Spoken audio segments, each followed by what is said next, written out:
A gente vai começar falando sobre fé. Ah, a fé e a academia, né?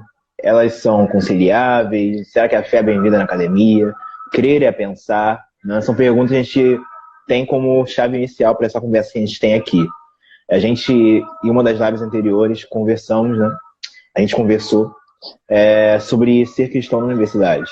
E a gente comentou um pouquinho, vamos ver esse lado das dificuldades, né? Críticas que vêm, enfim. Só que a gente não explanou isso de uma forma mais profunda, né? Agora a gente quer justamente comentar sobre isso. Essas dificuldades acadêmicas que surgem, questões às vezes contra a nossa fé. E essa seria a pergunta inicial. Crer é pensar? O que você acha, Emil? Crer é pensar, né?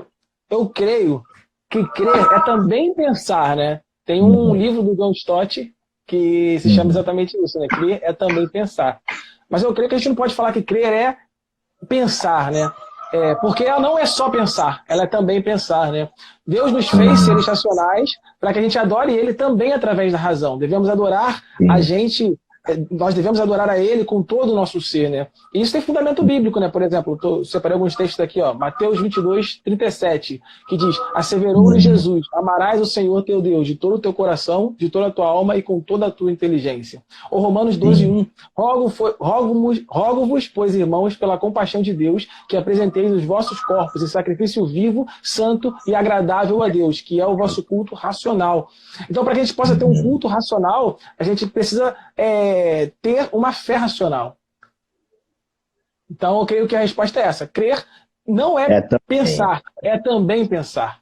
Isso aí. Muito bom. Então vamos lá, né? Então a gente está falando que crer é também pensar, né? Então a fé, de certa forma, ela é racional. Ela é fundamentada também, como eu gosto de dizer, né? Ela pode ser fundamentada. Aliás, uma das coisas que a gente comenta, né, que muita gente, quando chega na universidade, perde a fé, e às vezes tem esse estigma, né, esse paradigma. Caramba, o cristão, a pessoa que tem fé, vai para a universidade e se perde lá. Por quê? Será que a nossa fé ela não é racional? Será que a nossa fé ela não tem motivos de ser? São coisas que às vezes surgem. Mas eu geralmente gosto de comentar que quando alguém vai e perde, né, a sua fé, não é porque a nossa fé ela é irracional, não é porque ela não tem motivos de ser. É porque muitas vezes as pessoas vão, né, com uma fé não fundamentada. E uma fé não fundamentada, qualquer golpe pode se derrubá-la, né? Qualquer pontapé pode deixar ela cair no chão. Então, é necessário uma fé fundamentada, não uma fé que pensa, apesar da fé não ser só pensar, mas uma fé que pensa, que amadurece. Só que eu queria entrar no ponto, né? A gente está falando aqui um pouquinho de fé racional, mas o que não é uma fé racional, o que não é uma fé madura, o que não seria uma fé fundamentada? O que você comentaria sobre isso? É...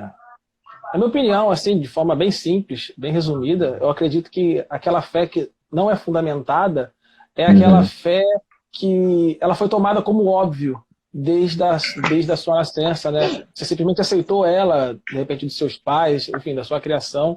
Você simplesmente aceitou uhum, aquela fé, né? Ou seja, você não sabe as raízes dela, você não consegue enxergar as evidências dela na vida e muito menos consegue fazer esse diálogo, né? Com as mais diversas sim, áreas da vida, né?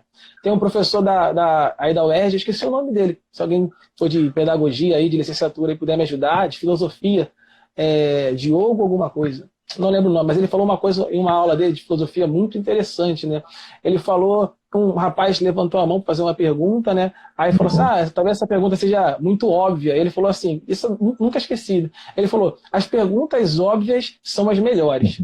Por que as perguntas óbvias são as melhores? Porque as pessoas, elas costumam assumir que já possuem as respostas para ela. Então, elas acreditam que não precisam refletir acerca delas, né? E resultando, uhum. então, em ignorância com relação a esses temas, né, tidos como óbvios, né? Então, Sim, tratar a nossa crença em Deus como simplesmente óbvia também é perigosa, né? Uma evidência do perigo, desse perigo, é que a existência de Deus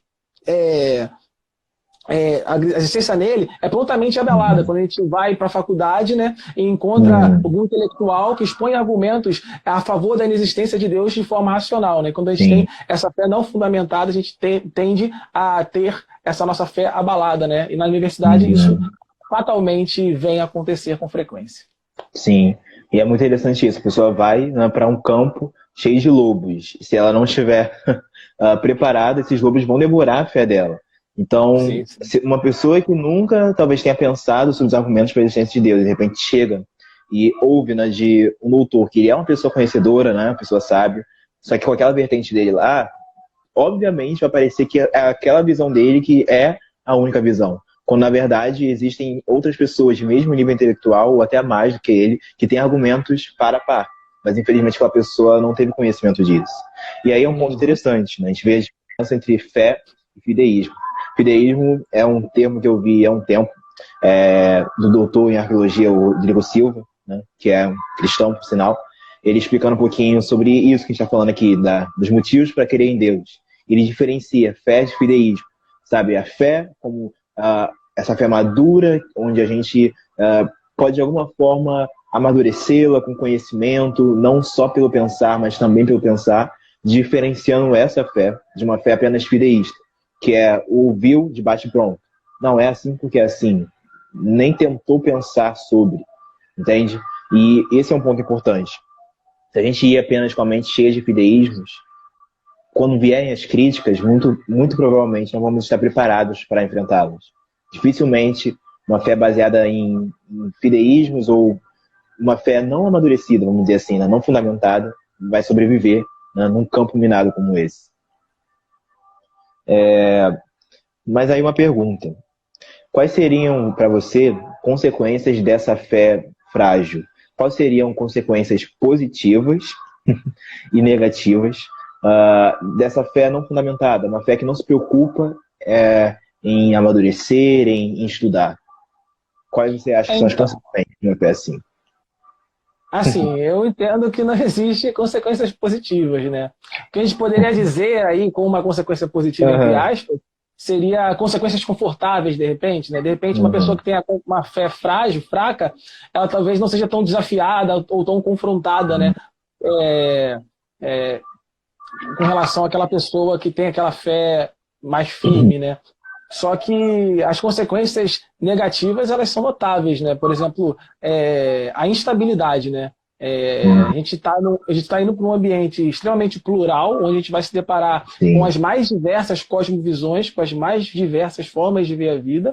E se você não tiver uma fé firme, eu acho que existem 3 estradas que necessariamente você vai acabar seguindo, né? Eu diria, ou você vai aguardar a fé em casa, é aquele cristão que só é cristão na igreja, não usa a lente cristã para enxergar a vida como um todo, mas só é cristão na igreja. Ou, o segundo caso, você vai trilhar a trilha do sincretismo, vai misturar tua fé com várias outras fés, vai virar aquele samba do crioulo doido, né? Vai virar aquela fé toda misturada, né? Aquela fé sincrética. Ou o terceiro, você vai descambar para o ceticismo. Eu acho que são os 3 caminhos que você acaba fatalmente seguindo quando você não tem uma fé fundamentada, né? Uma fé firme. Essa pergunta de consequências positivas justamente é uma pegadinha nesse sentido. Porque muitos até podem perceber que a sua fé não é amadurecida, mas se confortam com isso. Porque pensar às vezes dói, né? Criticar às vezes dói. Caramba, por que isso aqui não é assim? Né? Ouvi que era assim, me pareceu confortável, e às vezes... quando a gente está falando propriamente dita da fé cristã, ela é uma fé que confronta, né? O evangelho em si nos confronta. Então, um exemplo, né? Numa fé frágil, certos confrontamentos não existiriam. Seriam omitidos ou seriam anulados, vamos dizer assim. E fazendo essa fé se tornar uma fé mais fácil, humanamente falando, para a carne. Então, é mais confortável, sabe? É positivo, entre aspas, eu ficar nesse meu mundo do que criticar. E também porque... às vezes o estudar é difícil, sabe? Você, né, que cursa teologia deve saber isso até melhor, que às vezes o estudar, procurar as respostas é cansativo. E pode ser mais fácil você falar, não, eu creio porque assim acabou. E a pessoa, ela às vezes se esconde atrás disso. E ela está, infelizmente, né, sendo incoerente consigo mesma. E aí já faz o link com consequências negativas propriamente ditas, né? Porque essas positivas também são negativas. Mas é uma incoerência, eu diria.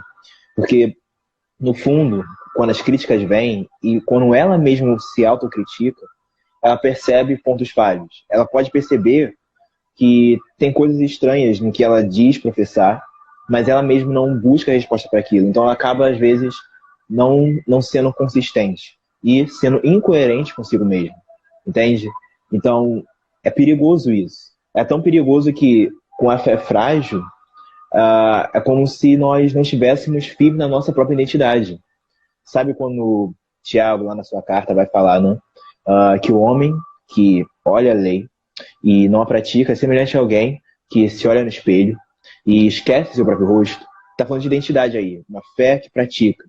Uma fé frágil, ela não solidificada, ela também deixa de praticar muitas vezes, porque ela não conhece, né? Então, como é que ela vai praticar aquilo que ela nem conhece? E esse não praticar pode gerar uma inconsistência consigo mesmo, uma incoerência. E a própria pessoa ela pode se sentir dividida. Caramba, eu estou ouvindo argumentos que me atraem para o outro lado. E o meu desejo também é ir para esse tipo de coisas, mas ao mesmo tempo eu ouvi falar que fazer tal coisa é errado. Entende? Ela ouviu falar que tal coisa é errado. Ela não pensa por que isso é errado. E por ela não pensar por que isso é errado, se torna às vezes mais fácil dela ser suscetível aos desejos ou às propostas ou às argumentações contra. Então ela acaba se sentindo dividida, acaba afetando a sua própria identidade. Então sabe, demasiadamente perigoso não ter uma fé firme, uma fé fundamentada, né? Como eu gosto de dizer.